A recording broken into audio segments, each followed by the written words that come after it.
It was really good to see us come back against Maryland. Shows that we can play with any team because Maryland's one of the top teams in the country every year. And we're excited about the season, and we're going to work really hard this week and get ready for Albany. We're going to surprise some people. We don't have a great ranking, and I think it's kind of feeling the wrong way for everybody. So it's just giving us that much more motivation to get out there, get better, and show the world that we deserve to be on top again. You're watching On the Bench. I'm Eric Silverman. And I'm Ryan Koletty. And Eric, you could sense the edge this year's men's lacrosse team will be playing with after receiving the number 8 spot in the preseason media poll, its lowest preseason ranking since 2008. That year, the 11th ranked Orange took that chip on their shoulder into a 21-6 demolition of Villanova in the season opener, and eventually were the last team standing at the end. And Sunday, SU opened up the season against Albany. Let's see what kind of statement the Orange will be making there. SU preparing for the game, looking for the 16th straight victory in season openers. 8 minutes in, Albany's already up 1-0 when Matt Cushing pushes the ball upfield to Joe Resiteritz, and Resiteritz tears the back of the net to take the 2-0 lead. Where's the statement the Orange are supposed to be proving? They're at a 2-0 hole. But 3 minutes left in the first quarter, Jojo Marasco puts it home for the Orange, 22, ties it at 2, first of his 3 goals for the midfielder. Under 3 minutes left now in the third quarter. Tommy Palisek finds Derek Maltz at the top of the crease, who's missing that Syracuse 7. The Orange have scored 8 unanswered to take an 8-2 lead. They would eventually score 10 unanswered before finally, under 5 to go in the fourth, the Great Danes end the pain. And here's Resiteritz again off the pass. Albany gets within 5 at 11-6, but that's as close as Albany gets. 2 minutes left, attackman Pete Coleman extends the lead to 12-6 off the pass from Jojo Marasco there. He had 4 points on the day. Albany gets a garbage goal in the final seconds, but it was all Syracuse.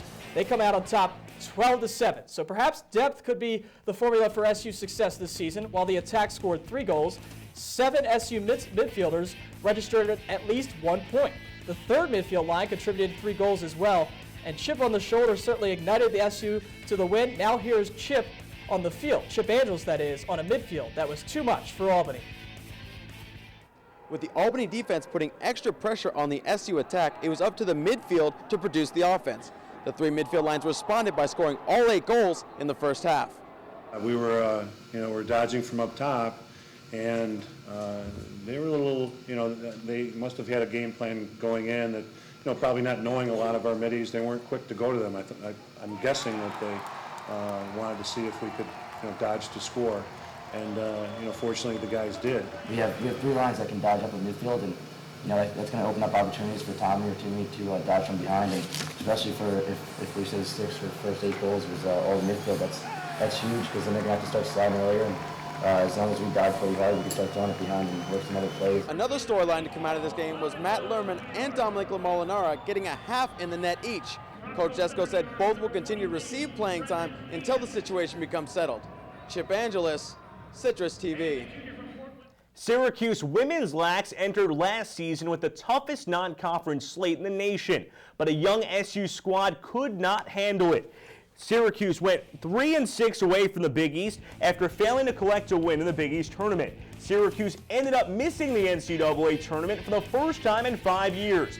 Now, with a new sense of motivation and a team motto of big energy, the Orange takes the Dome turf in its season opener against Boston College.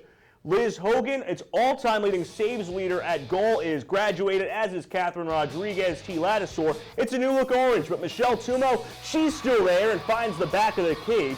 SU off to a 1-0 lead. 2 minutes later, game tied at 1, Alyssa Murray rockets a shot into the back of the cage. Syracuse leading BC 2-1. About a minute later, it's Colby Stanwyck, sister of Virginia Steele Stanwyck. She ties the game at 2-2 with the score for the Eagles.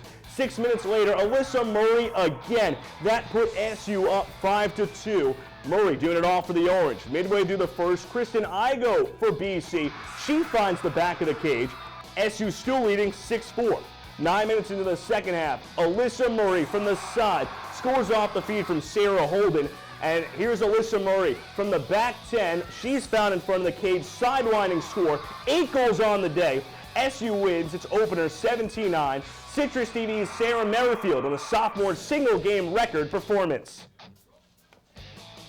Syracuse won its season opener Tuesday against Boston College with a final score of 23-12.